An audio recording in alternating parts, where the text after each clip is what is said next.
Février 2025. Vallée des Rois, Égypte.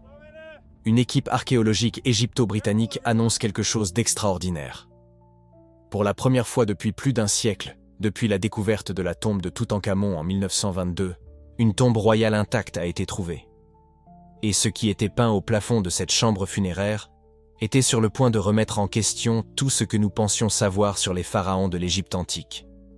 Je suis un passionné d'histoire, et depuis quelques mois, je me suis plongé de manière obsessionnelle dans la compréhension de ce que cette découverte signifie vraiment. Car ce qu'ils ont trouvé peint sur ce plafond bleu, couvert d'étoiles dorées, n'est pas seulement de l'art décoratif. C'est une carte, un mode d'emploi, une confession peinte par un roi qui savait que son temps était compté. Laissez-moi vous montrer la profondeur de ce mystère. Voici la tombe du pharaon Thoutmôsis II, qui a régné sur l'Égypte entre 1493 et 1479 avant Jésus-Christ. C'est plus de 3400 ans d'histoire enfouie sous les sables de la vallée des rois. Et pendant tout ce temps, alors que les archéologues fouillaient minutieusement chaque centimètre de cette région, alors que les touristes marchaient littéralement sur l'emplacement de l'entrée, cette chambre est restée cachée, invisible, oubliée. Comment est-ce possible? La vallée des rois est le site archéologique le plus fouillé de la planète. Nous ne parlons pas d'une région isolée et inexplorée. Nous parlons du cimetière royal le plus célèbre de l'histoire humaine. Depuis le 19e siècle, des équipes d'archéologues, d'aventuriers et de chasseurs de trésors ont retourné chaque rocher, chaque crevasse, chaque cachette possible. En 1922, lorsque Howard Carter a découvert la tombe de Toutankhamon, on croyait que la vallée avait révélé tous ses secrets, qu'il ne restait plus rien à découvrir. Et pourtant, nous y sommes. Février 2025. Une tombe royale intacte. La première découverte de cette ampleur en 103 ans. La découverte a commencé avec une technologie qui n'existait tout simplement pas lorsque Carter a trouvé Toutankhamon. Radar à pénétration de sol, cartographie thermique, analyse par drone. L'équipe égypto-britannique ne cherchait pas d'entrées évidentes ou de marqueurs visibles. Ils cherchaient des anomalies, des motifs étranges dans les lectures du sous-sol. Et c'est exactement ce qu'ils ont trouvé. L'entrée de la tombe s'était effondrée il y a des millénaires, probablement à cause d'un éboulement dans l'Antiquité. Ce qui était autrefois un passage clairement défini était devenu indiscernable du reste du terrain rocheux. Pour les archéologues du XXe siècle, sans la technologie adéquate, c'était littéralement impossible à détecter. Mais en 2025, grâce à des scanners de pointe et à l'analyse informatique, l'équipe a réussi à identifier le vide caractéristique d'une chambre funéraire souterraine. Lorsqu'ils ont finalement ouvert le passage, après des semaines de fouilles scrupuleuses, ce qu'ils ont trouvé était d'une conservation remarquable, même pour les experts les plus avertis. La chambre funéraire était scellée hermétiquement, intacte. Aucune trace d'intrusion de pilleurs de tombes, ce qui est extraordinairement rare. La plupart des tombes royales avaient été pillées dès l'Antiquité, généralement quelques décennies seulement après l'inhumation. Mais pas celle-ci. Et alors, ils ont vu le plafond. Imaginez pénétrer dans une chambre demeurée enfermée dans l'obscurité depuis 3400 ans. Vos lampes de poche éclairent d'abord le sol, puis les murs ornés de hiéroglyphes, et finalement vous levez les yeux vers le plafond au-dessus de vous. Un ciel nocturne peint, un fond bleu intense, incarnant les eaux primordiales du chaos, le noun de la cosmologie égyptienne. Et sur ce bleu, des centaines d'étoiles dorées, disposées avec soin non pas aléatoirement, mais suivant des constellations d'une précision mathématique. L'archéologue en chef de l'équipe, dans son premier rapport, a dit quelque chose qui capture parfaitement le moment. C'est différent de tout ce que nous avons vu auparavant. Et il avait raison. Les plafonds décorés ne sont pas une nouveauté dans les tombes égyptiennes. Les représentations du ciel nocturne sont courantes. Ce qui rendait ce plafond véritablement extraordinaire, ce n'étaient pas les étoiles elles-mêmes. C'était ce qui était inscrit entre elles. Des textes hiéroglyphiques complexes, couvrant chaque surface disponible entre les représentations célestes. À mesure que l'équipe commençait à traduire les inscriptions, un motif a émergé. Ce n'étaient pas des prières génériques aux dieux. Ce n'étaient pas des listes de conquêtes ou des généalogies royales. C'étaient des passages de l'Amduat, le livre de l'au-delà, l'un des textes funéraires les plus sacrés et exclusifs de l'Égypte antique. Et voici le premier point crucial qu'il faut comprendre. L'Amduat n'était pas pour n'importe qui. Ce n'était pas le genre de connaissances religieuses accessibles au public ou même à la noblesse ordinaire. L'Amduat était exclusif à la royauté. Seuls les pharaons recevaient ce texte dans leur tombe. C'était la différence fondamentale entre un roi-dieu et un simple mortel. Pourquoi? Parce que l'Amduat ne décrit pas le voyage d'un humain ordinaire après la mort. Il décrit la transformation d'un pharaon de roi mortel en divinité éternelle. C'est une carte, heure par heure, de la façon dont le pharaon voyagerait à travers le monde souterrain pendant les 12 heures de la nuit, affrontant des défis, surmontant des obstacles, et finalement renaissant en tant que dieu à l'aube. Trouver l'Amduat sur ce plafond confirmait immédiatement deux choses. Premièrement, que c'était, sans aucun doute, une tombe royale. Deuxièmement, que l'occupant de cette tombe considérait sa transformation divine non seulement comme importante, mais comme absolument critique. Il avait investi d'immenses ressources pour s'assurer que chaque détail du voyage soit documenté au-dessus de son sarcophage. L'identification de Thoutmôsis II a été confirmée par des cartouches royaux trouvés sur les murs et sur des objets à l'intérieur de la chambre. Thoutmôsis II, le 4e pharaon de la 18e dynastie. Son règne a duré 14 ans, de 1493 à 1479 avant Jésus-Christ. Pour mettre cela en perspective temporelle, nous parlons d'environ 1450 avant Jésus-Christ, exactement la période mentionnée dans le titre de cette découverte. C'est ici que le récit historique conventionnel commence à devenir intéressant. Si vous prenez un livre d'histoire sur l'Égypte ancienne, Thoutmôsis II ne reçoit généralement que quelques paragraphes. Il est souvent décrit comme un pharaon mineur, éclipsé par sa puissante épouse, Hatshepsut, qui deviendra par la suite l'une des reines pharaons les plus célèbres de l'histoire. Thoutmôsis II est mort jeune, probablement vers l'âge de 30 ans, et son règne est souvent dépeint comme une période de transition relativement insignifiante. Mais alors, pourquoi un pharaon prétendument mineur investirait-il autant dans la décoration élaborée de sa chambre funéraire? Pourquoi chaque centimètre de ce plafond a-t-il été méticuleusement peint avec l'Amduat? Pourquoi ce niveau de détail, cette intensité de préparation cosmologique? Les autorités académiques avaient manqué quelque chose d'essentiel concernant Thoutmôsis II. Et ce qui se trouvait sur ce plafond était sur le point de révéler cette vérité cachée. La 18e dynastie, qui a duré de 1550 à 1292 avant Jésus-Christ, fut l'une des périodes les plus transformatrices de l'histoire égyptienne. C'était le moment où l'Égypte a cessé d'être un royaume essentiellement défensif et régional pour devenir un empire expansionniste, conquérant des territoires en Nubie, au sud, et au Levant au nord. C'était une ère d'ambition territoriale sans précédent. Et Thoutmôsis II a régné exactement au milieu de cette transformation. Son père, Thoutmôsis Ier, avait lancé les campagnes militaires d'expansion. Son fils, Thoutmôsis III, les porterait à leur apogée, conquérant le plus grand empire que l'Égypte ait jamais connu. Thoutmôsis II se trouvait au point critique de cette évolution. Il a hérité d'un royaume en expansion et de la responsabilité de le maintenir uni. Mais l'expansion d'un empire n'est pas seulement une question de force militaire, c'est une question de légitimité, d'autorité divine. Et c'est là que ce plafond peint commence à révéler sa véritable fonction. Imaginons le défi politique que Thoutmôsis II devait relever. Il exigeait que ses sujets acceptent une nouvelle réalité. Que le pharaon n'était plus seulement le protecteur de l'Égypte à l'intérieur de ses frontières traditionnelles.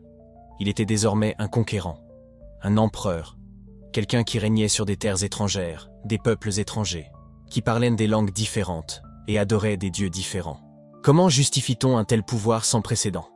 La réponse se trouve sur ce plafond bleu aux étoiles dorées. L'Amduat n'était pas seulement une garantie spirituelle pour Thoutmôsis II. C'était une déclaration politique. C'était de la propagande peinte. Le message était clair. Je ne gouverne pas seulement l'Égypte. Je navigue à travers le royaume des dieux. Je domine le monde souterrain. Je transforme le chaos en ordre cosmique. Si je peux faire cela dans les sphères célestes, je peux certainement gouverner des territoires terrestres. Regardez à nouveau ces étoiles dorées. Chacune d'elles était un marqueur de navigation. Pas au sens littéral de la navigation terrestre, mais au sens cosmologique. Le pharaon, à sa mort, devait naviguer à travers les 12 heures de la nuit, chacune présentant des défis spécifiques, des serpents de feu, des démons gardiens, des portails qui devaient être ouverts par des mots de pouvoir, des jugements divins où son aptitude en tant que Dieu serait testée, et toutes ces étapes étaient cartographiées sur ce plafond, heure par heure, défi par défi. Les archéologues ont commencé à remarquer quelque chose de particulier en étudiant les peintures de plus près. Certaines heures de l'Amduat étaient plus mises en avant que d'autres. Certaines scènes étaient plus grandes, plus détaillées, peintes avec des pigments plus coûteux. Ce n'était pas une représentation uniforme des 12 heures, c'était sélectif. emphatique. Plus précisément, la 5e heure de l'Amduat occupait une place disproportionnée sur le plafond. La 5e heure est connue comme la chambre du feu, où le pharaon doit faire preuve de sa dignité en traversant des serpents enflammés et en manifestant qu'il possède le savoir sacré nécessaire pour ne pas être consumé par les flammes. Pourquoi Toutmosis II insisterait-il particulièrement sur cette heure? La réponse ne se trouvait pas seulement dans la théologie. Elle était dans la psychologie. Toutmosis II savait qu'il mourrait jeune. Nous le savons par l'analyse des momies de sa famille et les circonstances de sa succession. Il avait environ 30 ans à son décès, un âge où son père menait encore avec succès des campagnes militaires. Toutmosis II n'a pas eu assez de temps, il le savait. Et quand vous savez que votre temps est limité, quand vous êtes un pharaon qui doit démontrer qu'il mérite d'être appelé Dieu, quand vous régnez durant une époque de transformation inédite, que faites-vous? Vous peignez votre anxiété sur le plafond. Cette 5e heure mise en avant n'était pas qu'un simple texte religieux, c'était une confession intime. Serais-je accepté par les dieux? Réussirais-je l'épreuve? Prouverais-je que je suis digne? Même les rois dieux craignent de ne pas être à la hauteur. Et c'est exactement cette vulnérabilité humaine peinte sur un plafond divin qui rend cette découverte historique. Car ce que les autorités archéologiques avaient manqué pendant des décennies de fouilles, ce n'était pas seulement une tombe physique, c'était une compréhension psychologique fondamentale. Les tombes pharaoniques ne sont pas seulement des artefacts culturels ou des dépôts religieux. Ce sont des portraits psychologiques, des cartes émotionnelles de dirigeants humains tentant désespérément de contrôler l'incontrôlable. La mort, le jugement divin, la postérité. Quand vous contemplez ce plafond maintenant, en sachant cela, il se transforme complètement. Ce n'est plus simplement de l'art ancien esthétique. C'est un homme d'à peine 30 ans, mourant bien trop tôt, peignant obsessionnellement chaque détail de son voyage post-mortem parce que, peut-être, s'il maîtrise chaque symbole, chaque étoile, chaque mot de pouvoir, il réussira. Il sera transformé. Il sera accepté. On ne se souviendra pas de lui comme d'un pharaon mineur mort trop tôt, mais comme d'un dieu ayant navigué avec brio à travers les eaux du chaos pour renaître éternel. C'est la raison pour laquelle ce plafond a changé l'histoire. Non pas parce qu'il nous a appris quelque chose de radicalement nouveau sur la mythologie égyptienne. Nous connaissions l'Amduat, pas parce qu'il a révélé des techniques artistiques inconnues. Nous savions comment les Égyptiens peignaient les plafonds. Il a changé l'histoire parce qu'il a forcé les historiens et les archéologues à reconsidérer ce que ces tombes représentent vraiment. À passer de la question « que croyait-il » à « pourquoi y croyait-il avec une telle intensité ?» Et une fois que vous faites ce changement de perspective, tout se transforme. Chaque tombe étudiée précédemment doit être revue. Chaque texte funéraire doit être relu. Parce que nous ne sommes plus simplement en train de cataloguer d'anciennes croyances religieuses. Nous accédons à l'esprit d'êtres humains ayant vécu il y a plus de 3000 ans, qui ressentaient la peur, qui aspiraient à du sens, qui tentèrent de créer de l'ordre dans un univers chaotique à travers des rituels et des symboles. Toutmosis II nous a laissé un cadeau inattendu. Il nous a laissé sa psychologie préservée dans des pigments bleus et dorés. Mais voici la question à laquelle nous devons maintenant répondre. Que dit exactement l'Amduat? Que signifient vraiment ces peintures? Non seulement symboliquement mais fonctionnellement? Comment cette carte céleste était-elle censée fonctionner? Car si nous voulons comprendre pourquoi ce plafond a changé l'histoire, nous devons entrer dans la cosmologie qu'il représente. Nous devons décoder l'Amduat. Et quand nous le ferons, quand nous comprendrons vraiment ce que les pharaons croyaient sur leur voyage après la mort, nous découvrirons quelque chose d'encore plus profond sur la façon dont les anciens Égyptiens comprenaient la réalité elle-même. Les étoiles dorées attendent, la carte est peinte.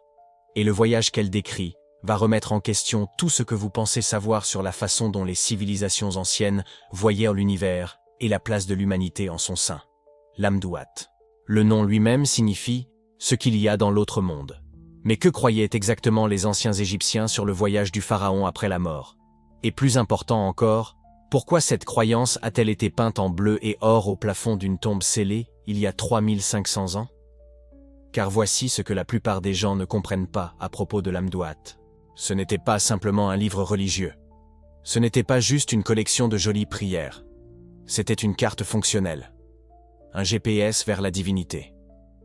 Et quand vous comprenez exactement comment il était censé fonctionner, vous réalisez que les anciens Égyptiens ne priaient pas seulement pour leur pharaon. Ils concevaient l'ingénierie de leur transformation. Alors décodons ce plafond. Comprenons ce que ces étoiles dorées signifient vraiment. Et quand nous aurons fini, vous verrez pourquoi ce n'est pas juste un autre bel artefact.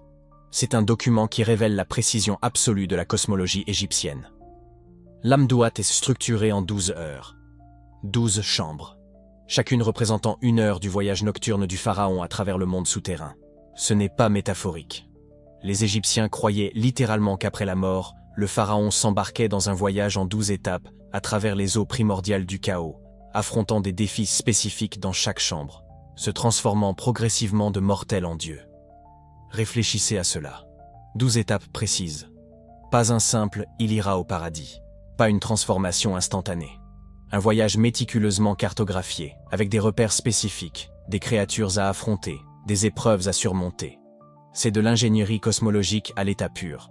Et voici le détail crucial. L'Amduat était exclusif au pharaon. Les gens du peuple n'avaient pas accès à ce savoir.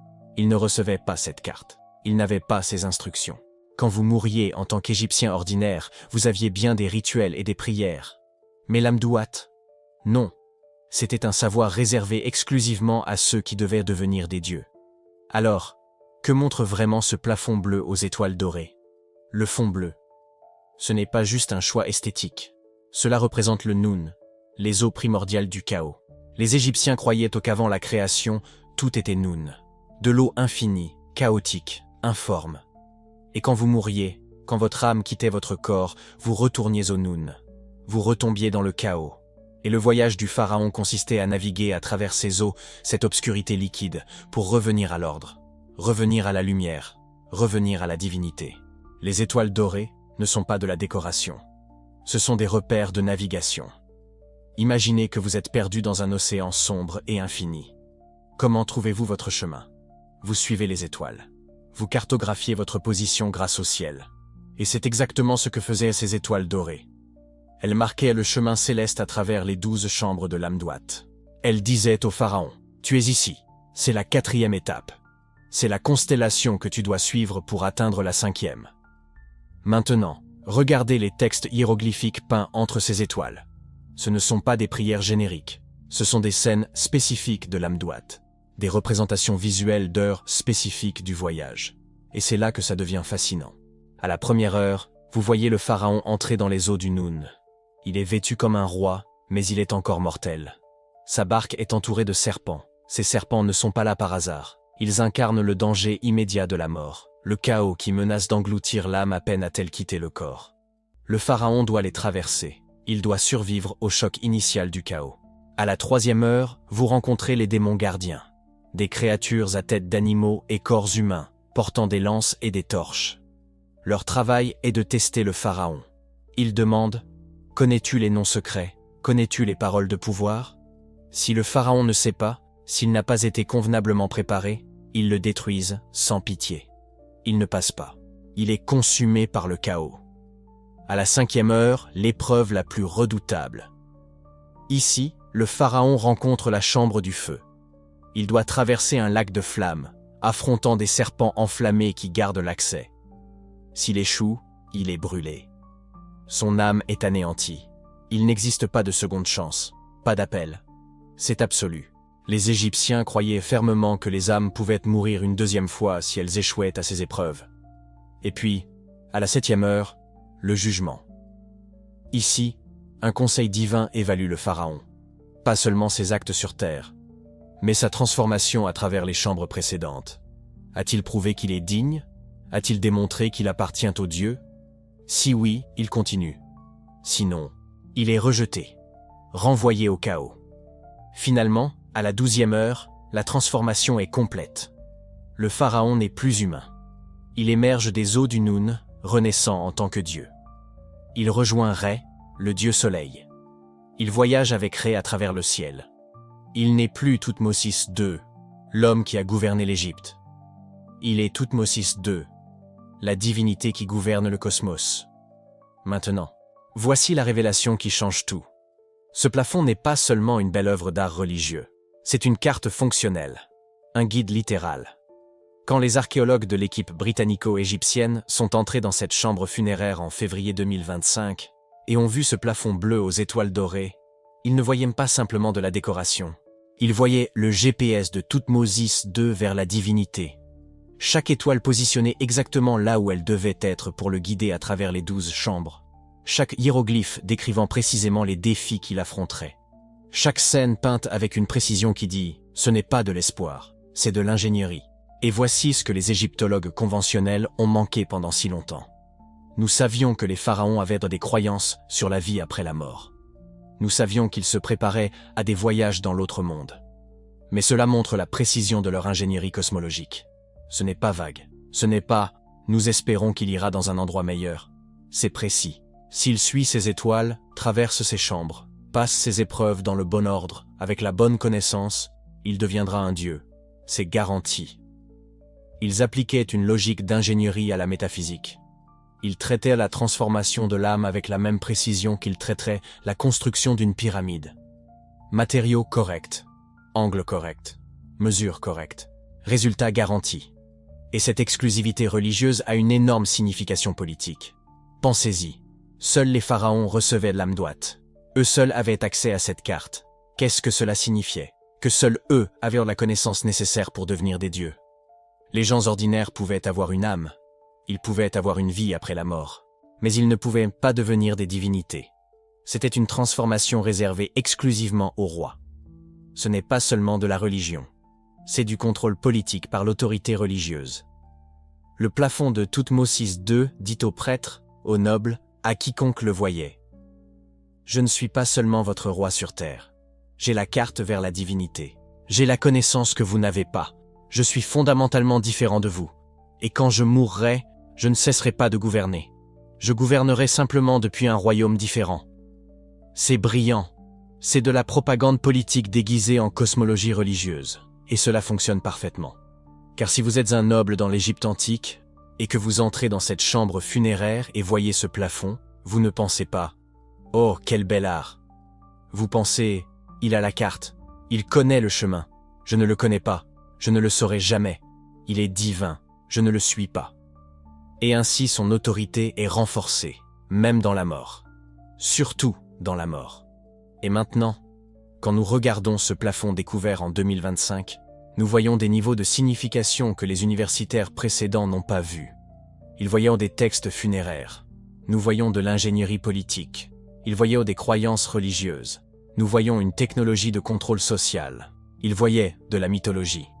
Nous voyons une précision cosmologique appliquée avec un objectif politique. L'Amduat n'était pas seulement une assurance spirituelle. C'était un manifeste. Une déclaration de pouvoir. Une preuve visuelle que le pharaon ne gouvernait pas seulement par la force militaire ou l'héritage dynastique. Il gouvernait parce qu'il avait un accès divin que personne d'autre ne possédait. Mais voici ce que l'histoire conventionnelle a négligé. Pourquoi Thoutmôsis II? Pourquoi ce pharaon en particulier avait-il besoin de cette carte céleste peinte de manière aussi élaborée sur son plafond? Pourquoi ce niveau de précision cosmologique était-il si critique durant son règne? Parce que Thoutmôsis II n'a pas gouverné en temps normal. Il a gouverné durant l'une des époques les plus transformatrices de l'Égypte. Une époque où le concept même de pouvoir pharaonique était en train d'être redéfini. Une époque où l'Égypte passait d'un royaume défensif à une puissance impériale expansionniste. Et quand vous comprenez le contexte historique de son règne, quand vous voyez ce qui se passait en Égypte entre 1493 et 1479 avant Jésus-Christ, vous réalisez quelque chose de profond. Ce plafond ne racontait pas seulement le voyage personnel de Thoutmôsis II vers la divinité. Il s'agissait de légitimer une transformation politique massive qui s'opérait au sein de toute la civilisation égyptienne. Il s'agissait de justifier un nouveau type de pouvoir, une nouvelle forme d'autorité, un nouveau genre de pharaon. Et ce que cette carte céleste révèle sur cette transformation va changer du tout au tout votre compréhension de l'Égypte antique. Car Thoutmôsis II a régné durant l'une des périodes les plus ambitieuses de l'histoire égyptienne, la 18e dynastie. Et ce qui se passait durant son règne exigeait bien plus que la force militaire. Cela exigeait une légitimité cosmique. Il fallait prouver que le pharaon ne se contentait pas de conquérir de nouvelles terres. Il accomplissait un destin divin. Et ce plafond bleu aux étoiles dorées était la preuve visuelle de cette légitimité. Voici donc la question à laquelle nous devons répondre maintenant. Que se passait-il en Égypte sous le règne de Thoutmôsis II pour rendre cette carte céleste si absolument critique? Quelle transformation était en cours pour exiger un tel niveau d'ingénierie cosmologique afin de la justifier? Car lorsque vous comprenez le contexte historique, lorsque vous observez l'Égypte de 1493 à 1479 avant Jésus-Christ, vous réalisez que ce plafond ne concerne pas seulement un homme devenant un dieu. Il s'agit d'une civilisation entière en pleine métamorphose. Et ce qu'il révèle sur le fonctionnement du pouvoir, sur la construction de l'autorité, sur la façon dont les civilisations justifient leurs ambitions, est absolument profond. Pour véritablement comprendre ce plafond, vous devez saisir le monde dans lequel vivait Thoutmôsis II. L'Égypte de 1493 à 1479, avant J. C. 493 avant Jésus-Christ. La 18e dynastie. Thoutmôsis II hérite du trône au moment le plus ambitieux de la transformation de l'Égypte. Et c'est absolument crucial pour comprendre pourquoi ce plafond est si important. Car l'histoire conventionnelle, celle que racontent les manuels scolaires, ils vous diront que Thoutmôsis II était un pharaon mineur, un souverain oubliable. Éclipsé par sa puissante épouse, Hatshepsut, qui deviendra plus tard l'une des femmes les plus puissantes du monde antique. Ils diront que son règne fut court, 14 ans, qu'il est mort jeune, peut-être à 30 ans, que son empreinte dans l'histoire fut minime. Et voici ce que les experts ont manqué. Complètement manqué. Le règne de Thoutmôsis II n'était pas insignifiant. C'était le pivot, le moment de transition critique entre deux mondes, entre deux versions de l'Égypte. Et ce plafond peint en bleu avec des étoiles jaunes, c'est la preuve. Laissez-moi vous décrire ce qui se déroulait.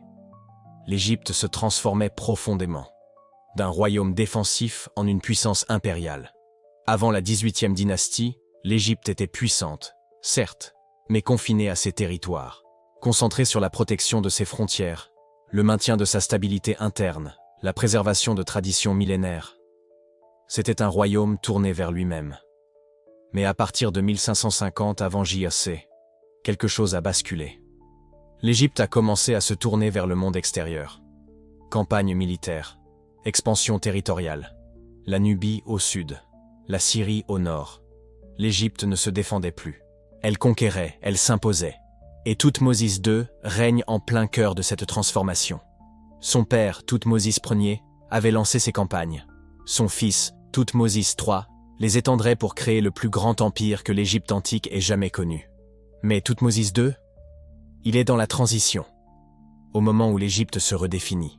Et voici le problème que les historiens conventionnels n'ont pas saisi. Quand vous transformez un royaume en empire, quand vous demandez à votre peuple de s'étendre au-delà de tout ce qu'il a connu, vous avez besoin de plus que la puissance militaire. Vous avez besoin de légitimité cosmique. Imaginez-vous à sa place. Vous êtes Thoutmôsis II. Vous avez hérité d'un trône. Votre père a conquis des terres étrangères. Votre fils en conquérera bien davantage. Mais vous êtes entre les deux. Et les gens autour de vous, les prêtres, les nobles, les généraux militaires, vous observent. Ils se demandent, avez-vous ce qu'il faut? Êtes-vous assez fort? Êtes-vous assez divin pour mener l'Égypte dans cette nouvelle ère? Et c'est là que ce plafond devient absolument politique. Car l'Amduat n'était pas seulement une assurance spirituelle. C'était de la propagande. C'était une déclaration. Une déclaration affirmant que Thoutmôsis II ne gouvernait pas seulement l'Égypte. Il naviguait à travers le royaume des dieux. Il maîtrisait le voyage cosmique. Il avait une légitimité non seulement sur terre, mais au ciel, dans les cieux au-delà de la mort. Ce plafond bleu aux étoiles jaunes, c'est un outil politique autant qu'un texte religieux. C'est Thoutmôsis II disant aux prêtres, « Je ne suis pas seulement votre pharaon, je suis un dieu en formation. » Il dit aux nobles, « Mon autorité ne vient pas seulement de la succession, elle vient du cosmos. » Il dit au peuple d'Égypte, « Vous pouvez me suivre dans l'expansion car je suis adoubé par les étoiles elles-mêmes. » C'est là de l'ingénierie de l'autorité. Voilà comment le pouvoir fonctionne quand on demande aux gens de croire en quelque chose d'inédit. Quand on demande à toute une civilisation de se transformer, de changer son identité profonde. Et voici la partie qui change l'histoire. Ce schéma, cet usage de la cosmologie comme justification politique, n'est pas exclusif à l'Égypte antique. C'est un modèle. C'est ainsi que les dirigeants à travers l'histoire ont construit leur autorité quand le pouvoir terrestre ne suffisait pas. Les rois européens revendiquaient le droit divin. Les empereurs romains se déclaraient dieux. Les dynasties chinoises invoquaient le mandat du ciel. Ce plafond dans la tombe de Thoutmôsis II. Il vous montre le plan original. La première ingénierie à grande échelle de la légitimité cosmique pour justifier l'ambition impériale. Et quand les archéologues sont entrés dans cette tombe en février 2025, quand ils ont vu ce plafond pour la première fois en plus de 3500 ans, ce qu'ils découvraient réellement n'était pas seulement de l'art religieux. Ils découvraient un manifeste politique. Une stratégie de pouvoir. La preuve que Thoutmôsis II avait compris quelque chose de profond sur la façon dont les civilisations se transforment. On ne peut pas simplement ordonner aux gens de changer. Il faut leur donner un récit cosmique. Une histoire plus grande que la Terre. Une histoire qui rende la transformation inévitable, sanctionnée, divine. Et voilà pourquoi ce plafond a transformé l'histoire. Non pas parce qu'il nous dit que les anciens Égyptiens croyaient en une vie après la mort, nous le savions déjà, mais parce qu'il nous montre précisément comment ils utilisaient ces croyances pour construire et justifier leur pouvoir. Comment ils transformaient la religion en politique. Comment ils transformaient le cosmos en propagande. Ce plafond bleu aux étoiles jaunes ne raconte pas seulement comment Thoutmôsis II devient un dieu. Il s'agit de Thoutmôsis II, prouvant qu'il mérite de gouverner un empire en expansion.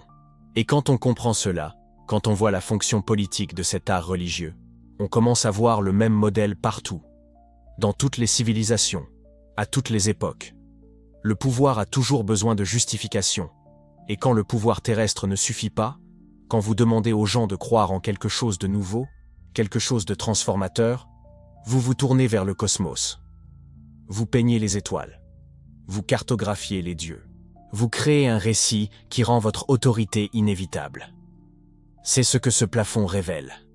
Et c'est pourquoi les égyptologues conventionnels sont passés à côté de cela pendant si longtemps. Ils lisaient ces tombes comme des textes religieux. Mais ce que nous observons réellement, ce sont des manifestes politiques, des proclamations de pouvoir, une ingénierie de l'autorité cosmique. Thoutmôsis II a régné pendant 14 ans. Il est mort jeune. Il a été éclipsé par sa femme et par son fils. Mais dans cette tombe, sur ce plafond, il a laissé quelque chose qui transcende son bref règne. Il a laissé le plan de fonctionnement du pouvoir, de la façon dont l'autorité est construite, de la façon dont les civilisations justifient leurs ambitions. Et en février 2025, quand cette tombe a été ouverte, quand ce plafond a été révélé, nous avons enfin eu la preuve physique. La preuve. Le lien direct entre la cosmologie pharaonique et la transformation impériale. Mais il y a autre chose peint sur ce plafond. Quelque chose que les archéologues ont remarqué presque immédiatement. Car lorsqu'ils ont commencé à examiner les scènes spécifiques de l'Amduat, lorsqu'ils ont regardé de près quelles heures du voyage étaient accentuées, ils ont réalisé quelque chose d'inhabituel.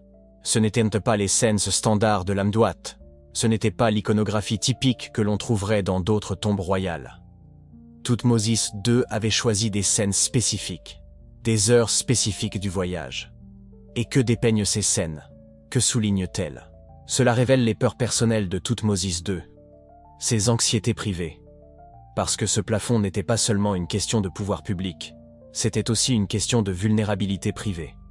Et ce que cela nous dit sur le pharaon qui a régné pendant la transformation de l'Égypte est absolument profond. Regardez de près la scène de la 5e heure. La chambre de feu. C'est ici que l'accent commence. C'est ici que le choix de Thoutmôsis II devient indubitable. La 5e heure de l'Amduat n'est pas juste une étape de plus du voyage nocturne. C'est l'épreuve du feu. C'est le moment où le pharaon, sous sa forme bas, son âme, doit naviguer à travers un couloir de serpents enflammés, des créatures de feu pur. Et que font ces serpents? Ils testent, ils défient, ils brûlent ceux qui ne sont pas dignes. Peinte sur ce plafond bleu, la scène de la 5e heure montre des serpents crachant des flammes. Des hiéroglyphes qui décrivent la chaleur qui consume. Le pharaon, représenté comme une figure solaire, doit prouver qu'il appartient au royaume des dieux. Qu'il n'est pas seulement un homme qui a gouverné l'Égypte, il est quelqu'un qui mérite la transformation divine. Mais voici ce que les archéologues ont remarqué. Cette scène est peinte en plus grand que les autres, avec plus de détails, avec des couleurs plus intenses, comme si Thoutmôsis II disait « c'est celle-ci qui compte, c'est celle-ci qui m'inquiète ». Maintenant, passez à la 7e heure, le jugement par le conseil divin. Ici, Le pharaon n'affronte pas des créatures physiques. Il affronte quelque chose de bien plus terrifiant. Il affronte les dieux eux-mêmes, assis sur leur trône, pesant son âme, décidant s'il est vraiment digne de la vie éternelle. L'iconographie montre des dieux spécifiques. Osiris, le juge des morts, Anubis, le gardien des enfers, Thoth, le scribe qui enregistre chaque action. Et tous regardent le pharaon. Tous jugent. Et encore une fois, cette scène est mise en valeur, peinte avec une intensité qui n'est pas standard. Comme si Toutmosis II avait besoin de se rappeler « Je serai jugé, et je dois être prêt ». Qu'est-ce que cela nous dit? Parce que lorsque vous voyez ces choix spécifiques, lorsque vous remarquez ces accents, vous ne regardez pas seulement de l'art religieux. Vous regardez quelque chose de beaucoup plus intime. Vous regardez les peurs personnelles d'un homme. Pensez-y. Toutmosis II a régné pendant une ère de transformation. Il a hérité d'une Égypte en pleine expansion. Il a commandé des armées. Il a pris des décisions qui ont affecté des millions de personnes. Il était, à tous égards publics, un dieu vivant. Mais ce plafond révèle une autre vérité. Car ces dieux peints au plafond n'étaient pas seulement des symboles religieux pour lui. Ils étaient réels. Ils étaient l'autorité ultime. Et Toutmosis II, malgré tout son pouvoir terrestre, avait peur de ne pas être accepté par eux. Et si je n'étais pas digne? Et si les serpents de feu me consumaient? Et si le conseil divin jugeait que j'ai échoué? Ce sont les questions qui entêtent un pharaon. Ce sont les angoisses qu'il portait. Et il a fait quelque chose d'extraordinaire de cette peur. Il a peint son chemin à travers elle. Car ce plafond n'était pas seulement une décoration. C'était une préparation, une répétition, une assurance psychologique. Toutmosis II disait « Si je peins le bon voyage, si je représente les bonnes épreuves, si je montre que je comprends ce qui m'attend, alors quand je mourrai vraiment, quand mon âme entrera vraiment dans l'au-delà, je réussirai. » C'est à la fois magique et profondément humain. Et voici ce qui rend la chose encore plus poignante. Toutmosis II est mort jeune. Les documents historiques suggèrent qu'il avait une trentaine d'années lorsqu'il est décédé. Seulement 14 ans de règne. Il savait que la mort était proche. Sa santé déclinait. Et alors, il a regardé ce plafond. Et il a vu sa propre mortalité se refléter dans les étoiles peintes. Ce plafond n'a pas été peint par un pharaon confiant regardant vers un avenir lointain. Il a été peint par un homme qui savait que son temps était compté. Un homme désespéré de contrôler l'incontrôlable. Et cela change complètement notre compréhension de cet espace. Car lorsque les archéologues sont entrés dans cette chambre funéraire en février 2025, lorsqu'ils ont vu ce plafond bleu aux étoiles jaunes, lorsqu'ils ont commencé à déchiffrer l'Amduat, ils ne découvraient donc pas simplement un artefact religieux. Ils découvraient la confession d'un pharaon. J'ai peur. J'ai besoin d'aide. Je ne sais pas si je serai accepté. Et voici pourquoi c'est si profond. Parce que dans ces étoiles peintes, nous nous voyons nous-mêmes. Chaque être humain qui craint de ne pas être à la hauteur. Chaque personne qui se prépare obsessionnellement à un avenir inconnu. Chaque individu qui tente de contrôler ce qui ne peut l'être par le rituel, par la préparation, par une foi désespérée. Ce plafond a changé l'histoire, car il prouve quelque chose que nous avons tendance à oublier. Le pouvoir n'efface pas la peur. Il l'amplifie. Plus vous avez à perdre. Plus vous montez haut, plus la chute est terrifiante. Toutmosis II avait des armées. Il avait des temples. Il avait des prêtres proclamant sa divinité. Mais quand il était seul, quand il regardait sa propre mort en face, il avait les mêmes doutes que n'importe lequel d'entre nous. En ai-je fait assez? Se souviendra-t-on de moi? Serais-je accepté? Et donc il a peint ses réponses au plafond. Non pas parce qu'il était sûr, mais parce qu'il avait besoin de croire qu'il y avait un chemin à travers la peur. Cela transforme complètement la façon dont l'égyptologie conventionnelle comprend les tombes pharaoniques. Pendant des décennies, les universitaires ont étudié ces espaces comme des artefacts culturels, des exemples de croyances religieuses, des expressions de pouvoir politique. Et tout cela est vrai. Mais ce que nous regardons vraiment, ce sont des portraits psychologiques. Chaque tombe royale révèle la vulnérabilité de son occupant. Chaque plafond peint montre ce que ce pharaon spécifique craignait. Chaque choix d'iconographie est une confession. Toutmosis II a choisi la 5e heure parce qu'il craignait d'échouer à l'épreuve de valeur. Il a choisi la 7e heure parce qu'il craignait le jugement divin. Il a souligné ces scènes parce que c'étaient ses angoisses les plus profondes. Et quand vous comprenez cela, quand vous voyez le plafond à travers cette lentille, vous réalisez quelque chose d'extraordinaire. Les pharaons n'ont pas construit de tombes pour démontrer leur pouvoir. Ils ont construit des tombes pour gérer leur vulnérabilité. Le plafond n'avait pas pour but de montrer aux prêtres ou aux nobles que Thoutmôsis II était divin. Il s'agissait de se convaincre lui-même qu'il survivrait à la mort. Et cela rend ces étoiles peintes infiniment plus émouvantes. Parce qu'elles ne sont pas des symboles lointains d'une civilisation antique. Ce sont des miroirs, reflétant nos propres luttes, nos propres doutes, notre propre effort désespéré pour trouver un sens face à la mortalité. Lorsque les archéologues ont ouvert cette tombe en février 2025, lorsqu'ils ont vu ce plafond pour la première fois en plus de 3000 ans, ils ne découvraient pas seulement de l'histoire. Ils découvraient de l'humanité. Et c'est ce qui rend cette découverte différente de toute autre au cours des 100 dernières années. Parce qu'il ne s'agit pas seulement de trouver une tombe royale intacte, il s'agit de reconnaître que ces anciens pharaons, malgré tout leur pouvoir, étaient aussi effrayés que nous, aussi vulnérables, aussi désespérés d'obtenir des réponses qu'ils ne pourraient jamais avoir. Alors, quand vous regardez ce plafond maintenant, quand vous imaginez ces étoiles jaunes peintes contre le bleu foncé, vous ne regardez pas de l'art religieux.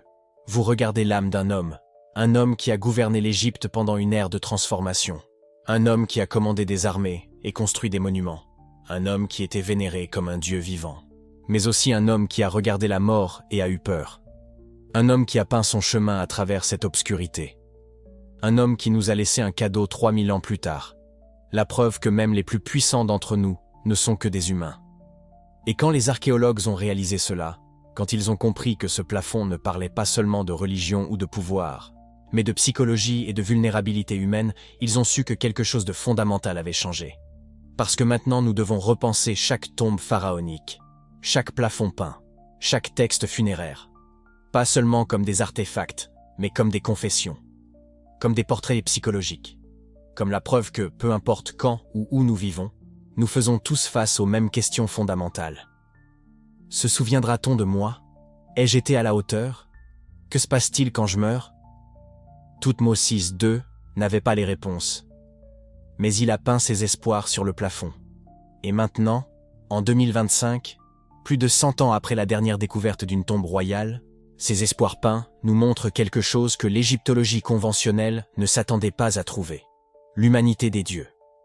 Alors, quand cette équipe anglo-égyptienne a ouvert cette tombe en février 2025, quand ils ont utilisé la technologie moderne pour révéler ce qui avait été caché pendant des millénaires, ils ont fait bien plus que trouver un artefact archéologique. Ils ont ouvert une fenêtre sur l'esprit d'un pharaon mourant. Et ce qu'ils y ont vu a tout changé. Mais voici la question suivante. Pourquoi a-t-il fallu attendre 2025 pour trouver cette tombe? Pourquoi, sur le site archéologique le plus fouillé de la Terre, dans la vallée des rois, où les archéologues cherchent depuis plus d'un siècle, cette tombe est-elle restée cachée? Et qu'est-ce que cela nous dit sur ce qui est encore enfoui sous le sable? Car si une tombe royale intacte a pu rester occulte si longtemps, combien d'autres secrets attendent encore? Combien d'autres confessions peintes n'ont pas encore été découvertes? La technologie qui a trouvé la tombe de Thoutmôsis II n'existait pas il y a 10 ans, et elle progresse plus vite que personne ne l'avait prévu. Alors, quelle est la suite? Qu'est-ce qui est caché juste sous la surface, attendant les bons outils pour le révéler? Cette découverte n'est pas la fin. C'est le commencement. Février 2025. L'équipe anglo-égyptienne positionne le radar à pénétration de sol sur le sable de la vallée des rois. Les ondes radio traversent les couches de calcaire. Et sur les écrans d'ordinateur, quelque chose apparaît. Une anomalie. Un vide. Une chambre dont personne ne soupçonnait l'existence. Vous vous rendez compte?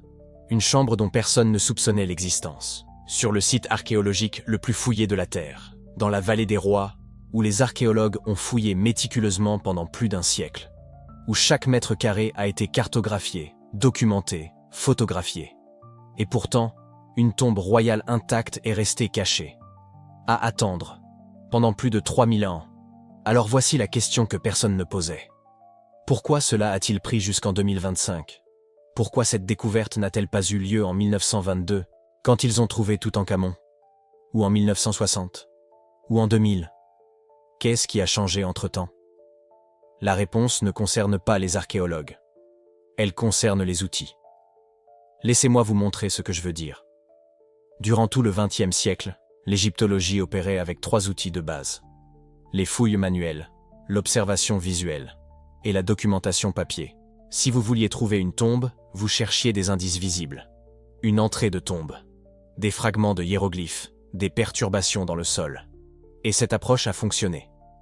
Pendant un temps, nous avons trouvé 65 tombes dans la vallée des rois. Toutankhamon, en 1922, la tombe de Séti Ier, celle de Ramsès II, des trésors incroyables, des révélations historiques. Mais voici ce que personne n'avait réalisé à l'époque. Cette méthodologie avait un angle mort massif. S'il n'y avait pas d'indice visible, la tombe était invisible.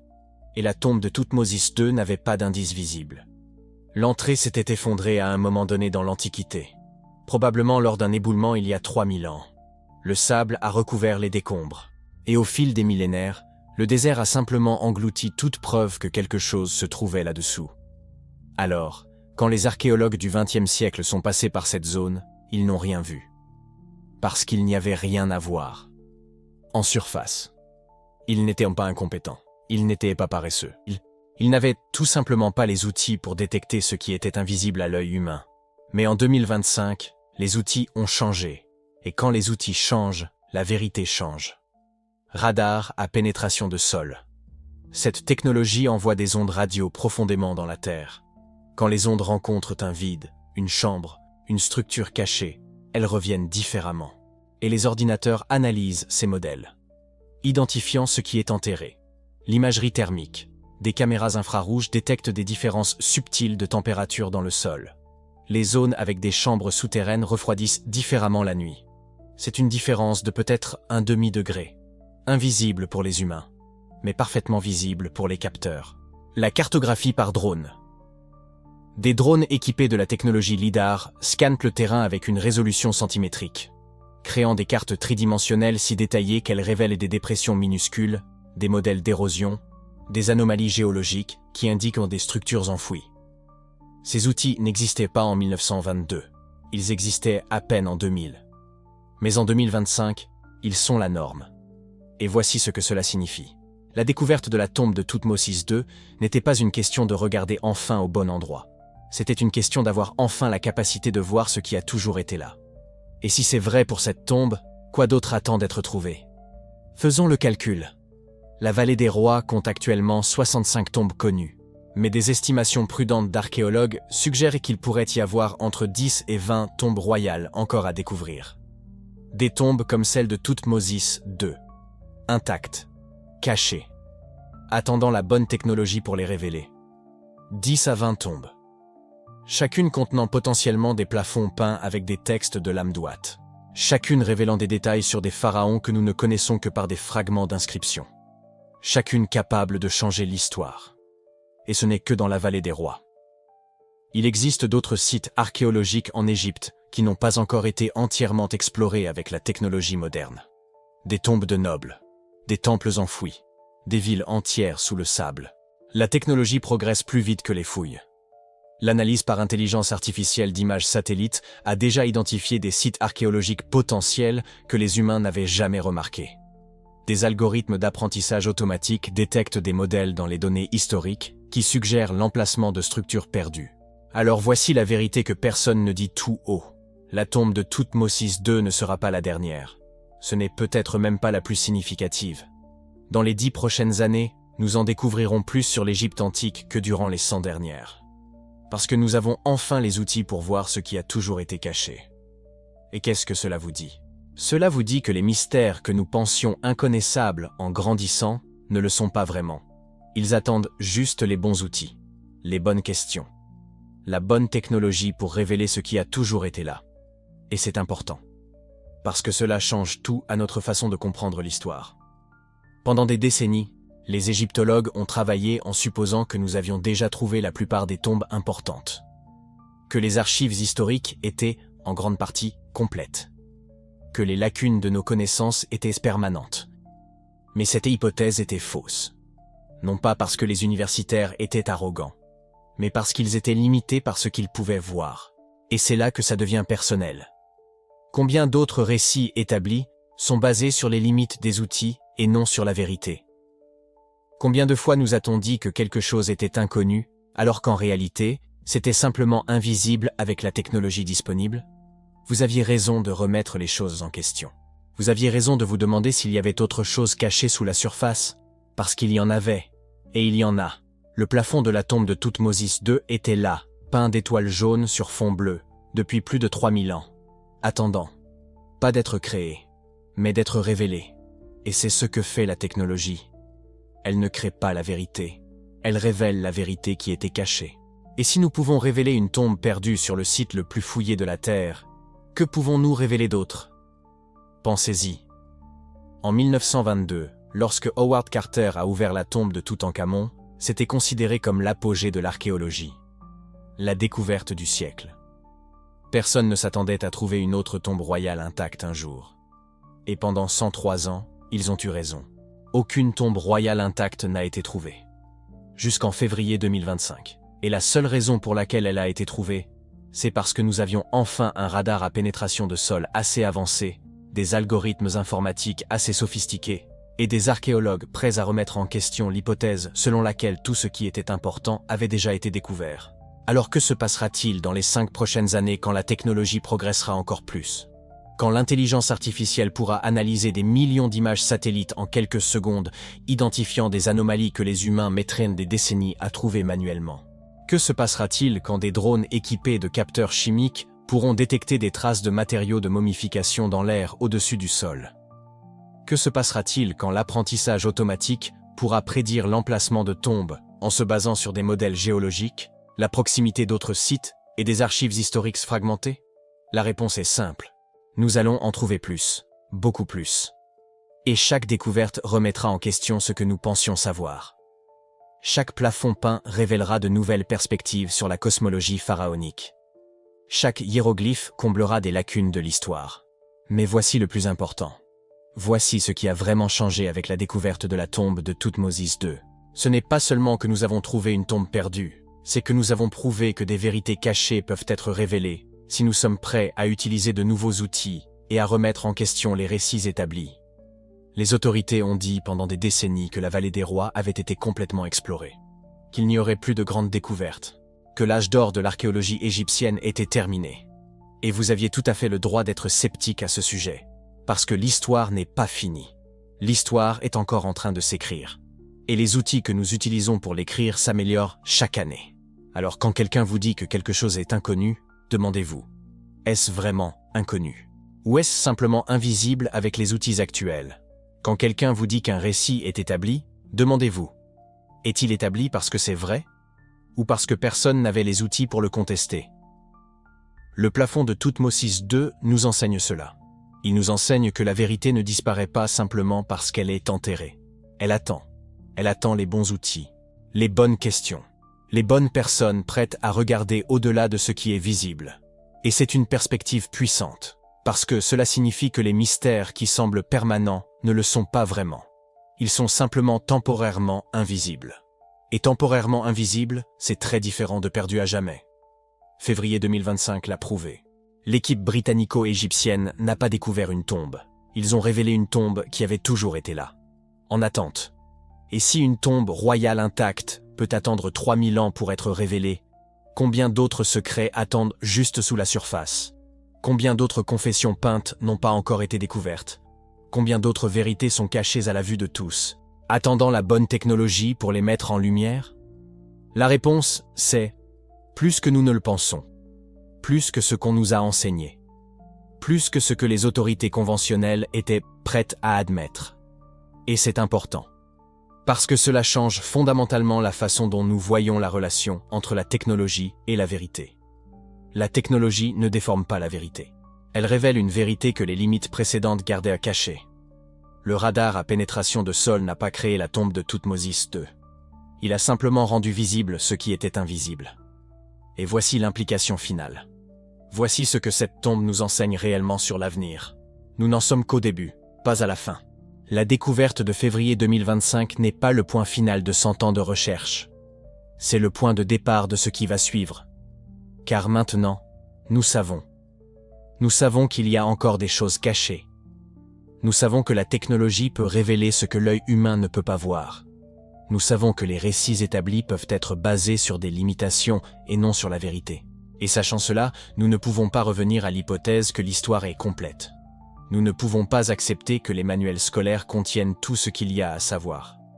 Nous ne pouvons pas cesser de poser des questions simplement parce que des autorités nous ont dit que les réponses étaient établies. Le plafond de Toutmoses II a attendu 3000 ans pour être révélé. Et quand il l'a finalement été, tout a changé. Mais voici l'essentiel. Ce plafond ne nous parle pas que du voyage de Toutmoses II. Il ne s'agit pas que des textes de l'Amduat ou de la cosmologie pharaonique. Il s'agit de quelque chose de bien plus profond, quelque chose qui touche à l'essence même de la façon dont les anciens êtres humains comprenaient la réalité. Car ces étoiles peintes n'étaient pas juste de la décoration. Ce n'étaient pas juste des cartes pour l'autre monde. Elles étaient une déclaration, une confession, une révélation sur la conscience antique. Et ce que cela nous dit est profond. Plus profond qu'une découverte archéologique. Plus profond que la technologie radar. Plus profond que tout ce dont nous avons discuté jusqu'à présent. Car ce plafond bleu aux étoiles jaunes vous raconte quelque chose de fondamental sur la façon dont les anciens Égyptiens voyaient l'univers. Et quand vous comprenez cela, tout change. Vous voyez, ces étoiles n'étaient pas des symboles. Elles étaient la réalité. Pour Toutmoses II, pour les prêtres qui ont peint ce plafond, pour toute la civilisation de la 18e dynastie, ces étoiles représentaient la structure réelle du cosmos. Et comprendre cela, comprendre véritablement comment ils voyaient l'univers, c'est comprendre quelque chose de profond sur la conscience humaine elle-même. Alors laissez-moi vous poser une dernière question avant d'arriver à la révélation finale. Qu'est-ce que ce plafond nous enseigne réellement sur la façon dont les êtres humains comprennent la réalité? Qu'est-ce que ces étoiles jaunes sur fond bleu révèlent sur la nature même de la conscience antique? Et pourquoi cela importe-t-il maintenant, en 2025, 3000 ans plus tard? La réponse va changer non seulement votre vision de l'Égypte antique, mais aussi votre vision de l'humanité elle-même. Imaginez un instant. Vous êtes debout dans cette chambre funéraire. L'air porte encore l'odeur de 3000 ans d'histoire. Vos mains touchent les murs froids et vous regardez vers le haut. Bleu. Un bleu profond qui semble aspirer votre conscience. Et des étoiles jaunes, des dizaines, des centaines, marquant un chemin que vous ne pouvez pas voir avec vos yeux, mais que vous ressentez avec quelque chose de plus primitif. Que voyaient réellement les anciens Égyptiens lorsqu'ils ont peint ce plafond? Car voici la vérité qui change tout. Ils ne créaient pas de l'art. Ils ne faisaient pas de la décoration. Ils n'exprimaient même pas une foi religieuse au sens où nous l'entendons aujourd'hui. Ils cartographiaient la réalité. Pour nous, en 2025, nous séparons tout en catégories. La science ici, la religion là, le fait physique d'un côté, la croyance spirituelle de l'autre. Nous faisons cela automatiquement. Nous n'y pensons même pas. Mais les anciens Égyptiens ne faisaient pas cette distinction. Pour eux, le plafond bleu aux étoiles jaunes n'était pas symbolique. C'était littéral. C'était une carte fonctionnelle d'un voyage que chaque pharaon accomplirait réellement. Leur cosmologie était aussi réelle que la physique l'est pour nous. Les étoiles ne représentaient pas la navigation. Elles étaient la navigation. Le texte de l'Amduat ne décrivait pas un voyage métaphorique. Il décrivait un voyage réel qui se produirait au moment où le cœur cesserait de battre. Pensez à ce que cela signifie. Quand Toutmoses II regardait le plafond en train d'être peint, il ne voyait pas de l'espoir. Il voyait des instructions, un GPS vers la divinité, un manuel technique pour une transformation cosmique. Et voici la question que les archéologues se posent maintenant, en février 2025. Si les anciens Égyptiens comprenaient la réalité de cette façon, que manquons-nous d'autre lorsque nous regardons les civilisations anciennes avec nos catégories modernes? Que se passe-t-il lorsque nous essayons de faire entrer leur conscience dans nos cases mentales? Réunissons maintenant tous les fils de cette histoire. Au niveau personnel. Toutmoses II était un homme destiné à mourir jeune, à peine dans la trentaine. Il savait que la mort l'attendait. Il avait peur. Peur de ne pas être accepté par les dieux. Peur d'échouer lors du voyage du monde souterrain. Peur que sa transformation de mortel en divin ne se concrétise jamais. Et il a transformé cette peur en action. Il n'a pas cherché à fuir. Il n'a pas nié sa terreur. Il a pris cette angoisse existentielle et l'a convertie en ingénierie cosmique brute. Chaque scène de l'Amduat peinte avec une rigueur obsessionnelle. Chaque étoile jaune positionnée avec exactitude. Chacune des 12 heures cartographiées avec un soin chirurgical. Sa peur est devenue son voyage, et son voyage est devenu sa transformation.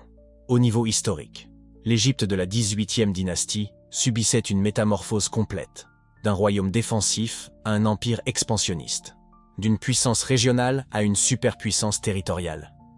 Et Thoutmôsis II se trouvait au cœur de cette transformation. Il ne pouvait pas gouverner par la seule force militaire.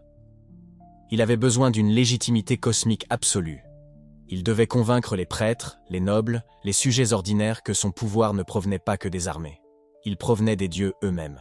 Et ce plafond constituait la preuve visible. « Regardez ce plafond, disait-il. Je ne gouverne pas que l'Égypte. Je navigue dans le royaume des dieux. Je domine le monde souterrain. Je me transforme de mortel en divin à chaque fois que le soleil se couche et se lève à nouveau. » Le plafond n'était pas de la propagande. C'était une déclaration politique aussi puissante que n'importe quelle campagne militaire. Sa transformation personnelle reflétait la transformation nationale de l'Égypte. Au niveau archéologique, février 2025. La première tombe royale intacte découverte depuis plus d'un siècle. Et ce qu'elle révèle ne concerne pas que le passé. Elle remet en question l'entièreté de ce que nous pensions savoir. Pendant un siècle, depuis la découverte du tombeau de Toutankhamon en 1922, nous croyions avoir tout découvert. Que la vallée des rois avait révélé tous ses secrets. Que l'histoire égyptienne était définitivement écrite. Et puis, 3000 ans après la mort de Thoutmôsis II, une équipe anglo-égyptienne ouvre une chambre intouchée depuis son scellement, et tout bascule. Car cela n'a pas que changé ce que nous savons sur l'Égypte antique. Cela a transformé notre compréhension même de l'acte de connaître. Combien d'autres tombes attendent? Combien d'autres pharaons reposent sous le sable, leurs histoires intactes, leurs plafonds peints parfaitement préservés, attendant quelqu'un avec la bonne technologie et la bonne perspective pour les voir?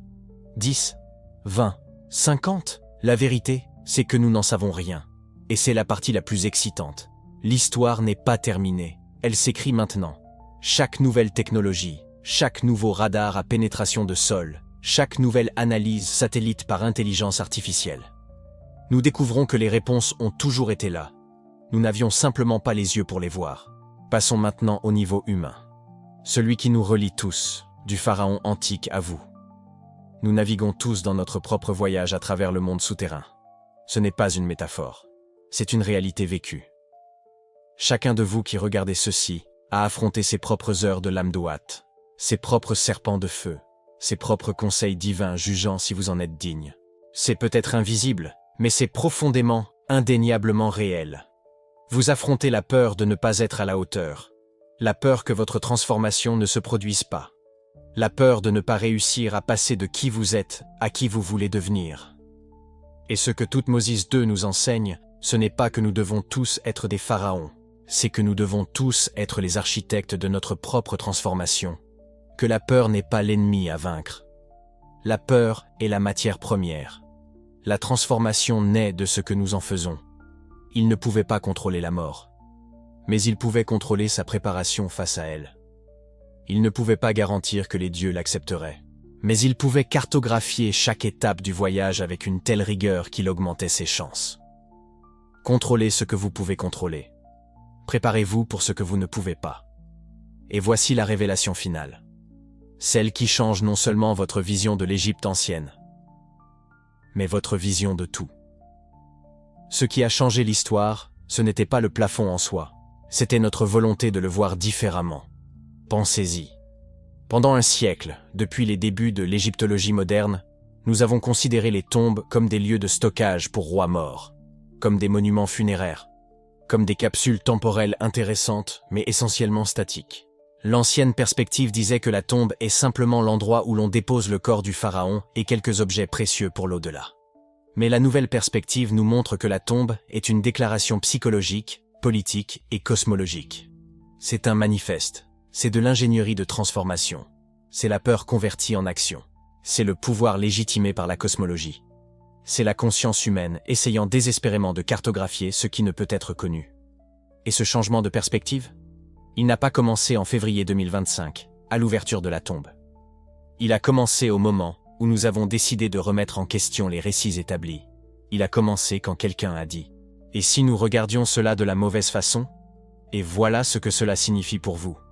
Chaque fois que vous remettez en question un récit établi, vous ouvrez une autre tombe perdue. Chaque fois que vous observez des preuves avec un regard neuf, vous découvrez des étoiles jaunes sur un plafond bleu que tout le monde a regardé, mais que personne n'a vraiment aperçu. Les mystères ne sont pas dans le sable, ils sont dans nos suppositions. Ils sont dans les catégories mentales que nous utilisons sans réfléchir. Ils sont dans la façon dont nous séparons science et spiritualité, faits et croyances, pouvoir et transformation. Les anciens Égyptiens ne faisaient pas ces séparations, et il y a peut-être une sagesse là-dedans. Peut-être avons-nous perdu quelque chose en découpant la réalité en morceaux si petits que nous avons oublié que tout est connecté. Thoutmôsis II avait compris quelque chose de profond. Il savait que la transformation personnelle, le pouvoir politique et le voyage cosmique ne sont pas trois choses distinctes. C'est une seule et même réalité, vue sous des angles différents. Son voyage personnel de la peur à la préparation reflétait le voyage de l'Égypte, passant de royaume à empire. Et tous deux furent exprimés dans un voyage cosmique peint sur un plafond qui durerait 3000 ans. Tout est connecté. Tout est transformation. Tout est un voyage à travers les eaux primordiales du chaos pour émerger transformé de l'autre côté.